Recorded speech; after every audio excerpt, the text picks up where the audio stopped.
Hello everyone, आज हम current affairs की एक और न्यूज़ कवर करेंगे। जो अमेरिका है उसके जो राष्ट्रपति हैं डोनाल्ड ट्रंप, उन्होंने फिर से ईरान के जो परमाणु ठिकाने हैं वहाँ पर हमला करने की फिर से चेतावनी जारी कर दी है। जिसमें हमने पहले देखा था जो इसराइल है उसने ईरान पर पहले भी उसके परमाणु ठिकानों पर हमले किए थे। तो ये पूरी न्यूज़ क्या है, क्या इसके प्रभाव पड़ेंगे, क्यों ये धमकी दी जा रही है फिर से, इस सब के बारे में हम इसमें देखेंगे।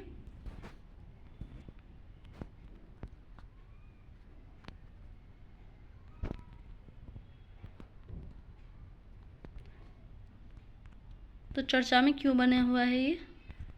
अमेरिका के राष्ट्रपति डोनाल्ड ट्रंप ने ईरान को चेतावनी दी है कि उसके परमाणु ठिकानों पर दोबारा बमबारी हो सकती है। अभी कुछ दिन पहले हमने देखा था जो इसराइल है उसने ईरान के परमाणु ठिकानों पर बमबारी की थी तथा उसके जो परमाणु ठिकाने हैं उनको ध्वस्त कर दिया था, क्योंकि उसको डर था कि ईरान जो है वो परमाणु हथियारों को तैयार करके उस पर हमला करेगा। यह बयान ट्रंप ने ब्रिटेन के प्रधानमंत्री कीर स्टारर के साथ बातचीत के दौरान दिया है। यह बातचीत स्कॉटलैंड के टर्नबेरी में ट्रंप के गोल्फ रिसोर्ट पर हुई है। तो ईरान फिर से जो अमेरिका है उसने ईरान के प्रति चेतावनी जारी कर दी है।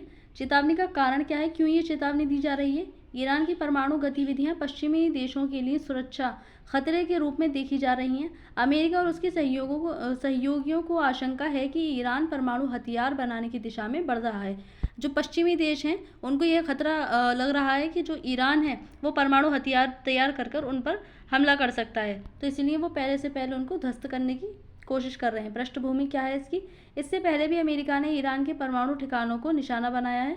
2018 में ट्रंप ने ईरान परमाणु समझौते में अमेरिका को बाहर कर लिया था। अंतर्राष्ट्रीय प्रतिक्रिया क्या है, क्या इसकी संभावनाएं हैं कि अंतर्राष्ट्रीय स्तर पर क्या प्रतिक्रिया होगी।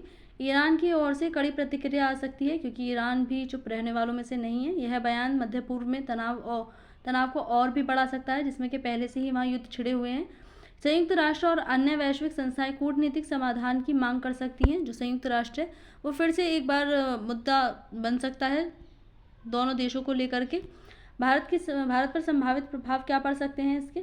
मध्य पूर्व में अस्थिरता से तेल कीमतों में वृद्धि हो सकती है, क्योंकि जो तेल है उसमें जो यहाँ पर आयात किया जाता है भारत में ईरान से, उनकी जो कीमतें हैं वो बढ़ सकती हैं, क्योंकि हो सकता है ये बाधित हो जाए, तेल ना आ पाए, तो इससे भारत की जो तेल की कीमतें हैं वो बढ़ जाएं। भारत को अपनी ऊर्जा नीति पर पुनर्विचार करना पड़ सकता है। वैश्विक शांति प्रयासों में भारत की भूमिका अहम बन सकती है, क्योंकि जो भारत है वो शांति के लिए जाना जाता है विश्व में, और जो शांति के लिए बैठकें होती है उसमें भारत को आगे रखा जाता है। तो हो सकता है इस बार फिर से भारत को आगे रखा जाए। निष्कर्ष क्या निकलते हैं इसके, यह बयान वैश्विक सुरक्षा, राजनयिक संबंधों और तेल बाजार पर गहरा असर डाल सकता है। आगे की घटनाओं पर अंतर्राष्ट्रीय समुदाय की प्रतिक्रिया महत्वपूर्ण होगी और देखा जाएगा कि अंतर्राष्ट्रीय स्तर पर क्या इसके लिए प्रतिक्रिया की जा रही है।